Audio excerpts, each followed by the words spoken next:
இப்ப நாளைக்கு காலையில அவங்க சொன்ன மாதிரி என்ன பண்ணலாம்னா கோல போட்டி எல்லாம் நடத்துறாங்கல்ல இந்த பொங்கல் கொண்டாட்டத்துல கோல போட்டி பொங்கல் வைக்கிறதெல்லாம் அதுக்கு நம்ம ஜட்ஜஸா இருக்கிறோம் இல்லையா அதுக்கு என்ன பண்ணலாம்னா ஆன்லைன்லயே நம்ம அது பார்க்கலாம் அதாவது வீடியோ கால்லயே பார்த்துட்டு கோலம் எல்லாம் சிறப்பா இருந்தது தேர்வு செஞ்சிடலாம் முதல் தேர்வு செஞ்ச பின்னாடி அது என்ன பண்ணலாம் மதியம் போறோம் இல்லையா அங்க போயிட்டு நம்ம அனௌன்ஸ் பண்ணல யார் முதல் பரிசு யாரு இரண்டாவது பரிசுன்னு சொல்லிடலாம் இப்ப இவங்க ரெண்டு பேருக்கு பல்லவிக்கும் கௌதம் மாப்பிள்ளைக்கும் என்ன சொல்லியிருக்காங்கன்னா இவங்க ரெண்டு பேரும் வந்து ஃபேஷன் ஷோ நடத்துறாங்கல்ல அதுக்கு ஜட்ஜஸா வரணும்.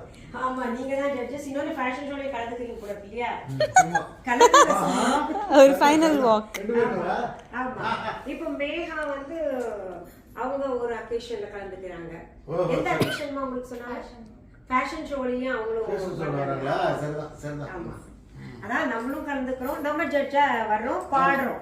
ஓகே நல்ல பாடல்களை நல்ல பாட்டை பாடிடலாம். பொங்கலுக்கான பாட்டு நான் பாடிடுறேன். ஆமா பொங்கல் சம்பந்தமா பாடுறோம். பொங்கல் சம்பந்தமா பாடலாம் நீங்க. ஆமா இப்ப அதுல வந்து ரெண்டு பேர் திரைப்பட பாட்டு பாடுறாங்களாமே. இங்க இருக்கிற பசங்க வந்து சுந்தரி அது என்ன பாட்டது? அது வந்து சுந்தரியே சுந்தரியே தென்பொதிகைன்னு வரும் அந்த மாதிரி வரும். மலையாளமும் தமிழ் நடந்தது. ஆமா மம்முடி சார் நடிச்ச படம் ரொம்ப ஹிட் சாங்.